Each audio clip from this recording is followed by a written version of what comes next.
The advent of Europeans to India. ಭಾರತಕ್ಕೆ ಯುರೋಪಿಯನ್ನರ ಆಗಮನ. ಇದು ಸಮಾಜ ವಿಜ್ಞಾನದ ಇತಿಹಾಸ ಭಾಗದ ಮೊದಲನೆಯ ಪಾಠ. ಇಲ್ಲಿ ಮೊದಲನೇ ಒಂದು ಪ್ರಶ್ನೆ, what are the Indian goods that were in demand in European countries in Middle Ages? ಮಧ್ಯಯುಗದಲ್ಲಿ ಭಾರತದ ಯಾವ ಮಸಾಲೆ ಪದಾರ್ಥಗಳಿಗೆ ಯುರೋಪಿಯನ್ ದೇಶಗಳಲ್ಲಿ ಹೆಚ್ಚು ಬೇಡಿಕೆ ಇತ್ತು? ಯಾವ ಮಸಾಲೆ ಪದಾರ್ಥಗಳು ಹೆಚ್ಚು ಬೇಡಿಕೆಯನ್ನು ಹೊಂದಿದ್ದವು? ಮೆಣಸು, ಜೀರಿಗೆ, ದಾಲ್ಚಿನ್ನಿ, ಏಲಕ್ಕಿ, ಶುಂಠಿ.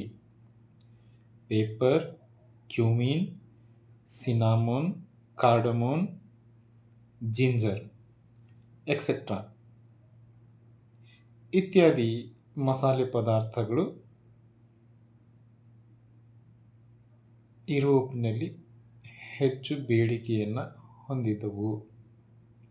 ಎರಡನೇ ಪ್ರಶ್ನೆ, how did trade take place between India and Europe during Middle ages?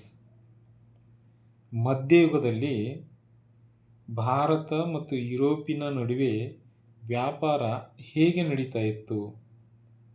ಯಾವ ಮಾರ್ಗದಲ್ಲಿ ನಡೀತಾ ಇತ್ತು? ಅಂದರೆ the Arab merchants carried Asian merchandise to Constantinople of eastern Roman empire.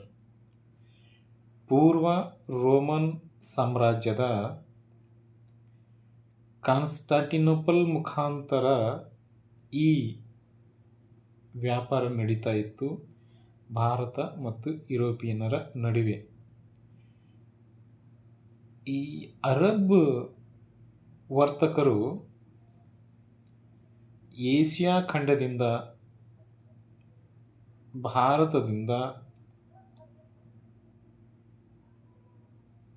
ಈ ಮಸಾಲೆ ಪದಾರ್ಥಗಳನ್ನು ತೆಗೆದುಕೊಂಡು ಕಾನ್ಸ್ಟಾಂಟಿನೋಪಲ್ಗೆ ತೆಗೆದುಕೊಂಡು ಹೋಗ್ತಾ ಇದ್ರು. ಇನ್ನು the Italian merchants would buy these goods and sell them